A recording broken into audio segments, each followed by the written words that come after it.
அறிந்திராத பல அரிய தகவல்களை நமக்கு அழகு தமிழில் வழங்க வருகிறார் பேராசிரியர் சுப வீரபாண்டியன் அவர்கள். நம் விடியலை வா நிகழ்ச்சியின் அடுத்த பகுதியாக வரவிருப்பது ஒன்றே சொல் நன்றே சொல்.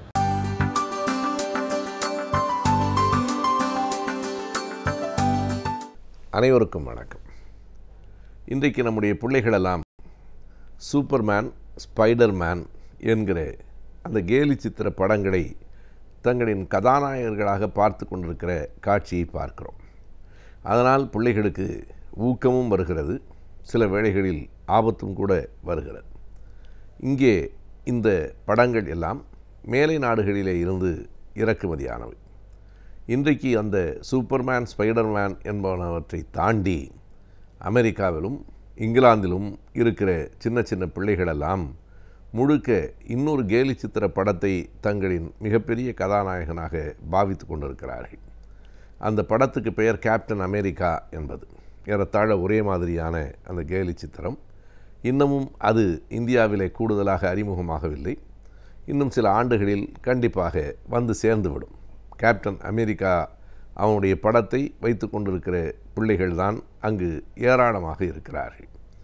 இந்த கேலி சித்திரங்களை எல்லாம் வரைந்து உலக புகழ்பெற்ற ஓவியர்கள், அந்த கார்ட்டூனிஸ்ட் என்று சொல்லுகிற அந்த கேலி சித்திரக்காரர்கள் யார் என்று தேடிய போது ஆகஸ்ட் மாத இறுதியிலே பிறந்த ஒருவர்தான் ஜாக் கிர்பி என்று அவருடைய பெயர்.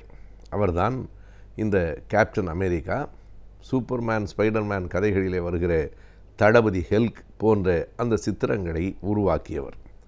அவர் மறைந்து ஏறத்தாழ 15-20 ஆண்டுகள் ஆகிவிட்டன.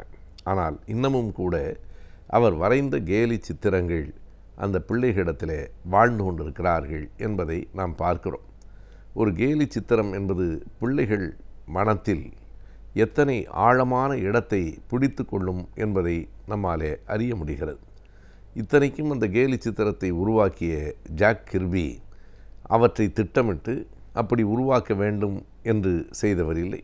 அவருடைய ஏழ்மை, வறுமை, அவரிடமிருந்த ஒரே ஒரு திறமையின் மூலம் சரி செய்ய முடியுமா என்கிற முயற்சி, இதனுடைய விளைவுதான் இந்த கேலி சித்திரங்கள்.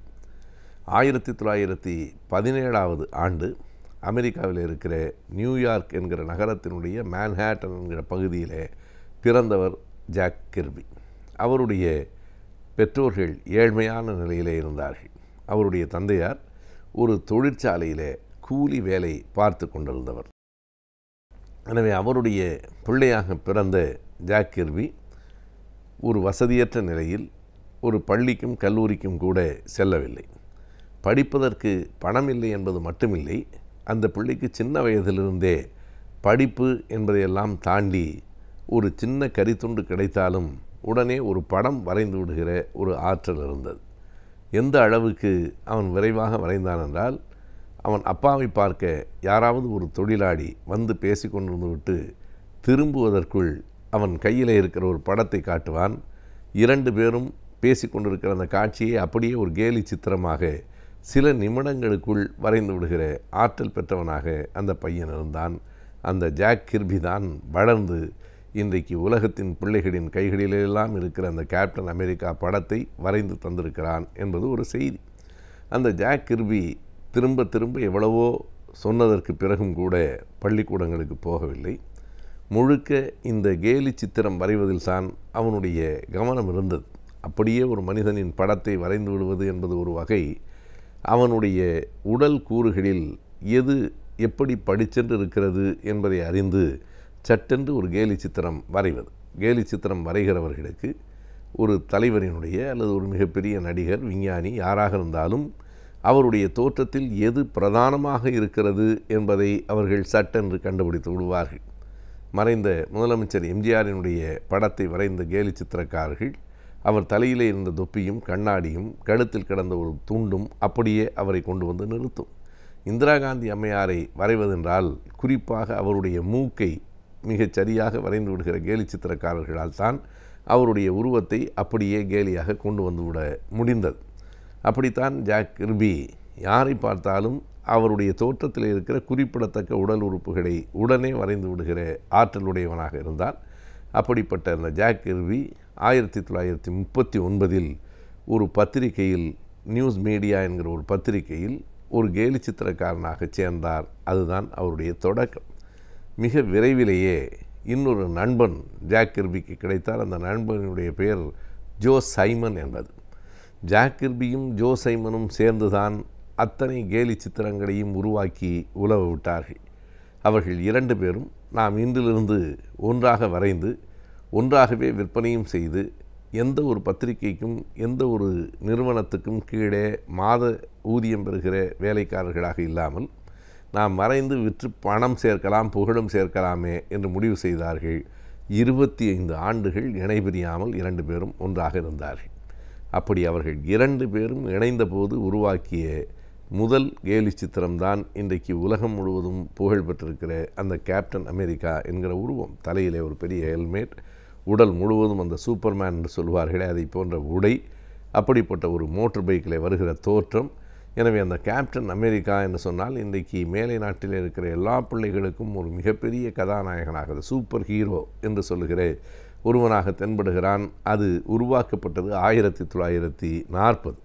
75 ஆண்டுகளுக்கு பிறகும் அந்த சித்திரம் இன்னமும் வாழ்ந்து கொண்டிருக்கிறது. அப்படி உருவான அந்த சித்திரங்களுக்கு பிறகு ஒரு மிகப்பெரிய வரவேற்பு அவர்களுக்கு இருந்தது. பிறகு ஸ்பைடர்மேன் என்று சொல்லப்படுகிற அந்த கேலி சித்திரத்துக்கு ஒரு தளபதியை இவர்கள் உருவாக்கினார்கள். அந்த தளபதியினுடைய பெயர் ஹெல்க். இன்றைக்கும் கூட பிள்ளைகள் மேலை நாடுகளிலே விளையாடுகிற போது நான் ஸ்பைடர்மேன், நீ ஹெல்க் என்று சொல்லுவார்கள். அந்த ஹெல்க் என்கிற தளபதியை உருவாக்கியவரும் ஜாக் கிர்பியும் ஜோ சைமனும் தான். 2வது உலகப் போர் தொடங்கிய போது அத்தனை பேரும் போருக்கு போக வேண்டும் என்று ஆணை வந்தது. ஜாக் கிர்பியும் போருக்கு போனார். அந்த போர்க்களத்திலே இருக்கிற நேரத்தில் உடல் நலமற்று போய், போரிலே காயப்பட்டு அல்ல, உடல் நலமற்று போய் அவருடைய 2 கால்களையும் எடுக்க வேண்டியதாக ஆயிற்று. அப்படி 2 கால்களையும் எடுத்ததற்கு பிறகு இராணுவத்தில் அவரால் தொடர்ந்து பணியாற்ற முடியவில்லை. எனவே அவரை மறுபடியும் நியூயார்க் பகுதிக்கு அனுப்பிவிட்டார்கள். அவருடைய வாழ்க்கையில் நேர்ந்த துயரமே இன்னொரு விதத்தில் அவருக்கு உதவியாக போயிற்று. எனவே தொடர்ந்து படங்களை வரைவதிலே மறுபடியும் கவனம் செலுத்தி பல்வேறு விதமான சித்திரங்களை உருவாக்கி உலக புகழ் பெற்றார். 1964 2 பேரும் பிரிந்து போனார்கள். ஆனாலும் தொடர்ந்து ஜாக் கிர்பி இதே படங்களை உருவாக்குவது, இவற்றிலிருந்து புகழ் பெறுவது என்பதில் கொஞ்சமும் சளைக்காமல் இருந்தார். அதனுடைய விளைவாக அவருடைய புகழ் இன்னமும் உலகத்தில் நிலைத்து நிற்கிறது.